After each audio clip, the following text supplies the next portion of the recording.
Mashinani devorga urib sinab ko'rishda ishlatiladigan bitta qo'g'irchoq narxi $1 million gacha turishi mumkin desam ishonasizmi?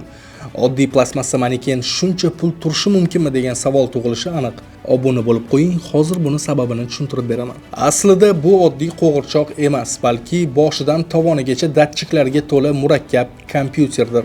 Uning og'irligi suyaklari va bo'g'imlari xuddi haqiqiy odam anatomiyasiga moslab yasalgan.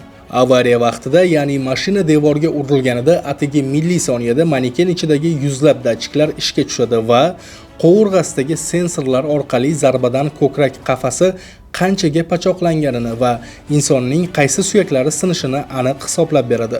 Bo'yin va bosh qismidagi datchiklar esa miya chayqalishi yoki umurtqa uzilishi xavfini o'lchaydi.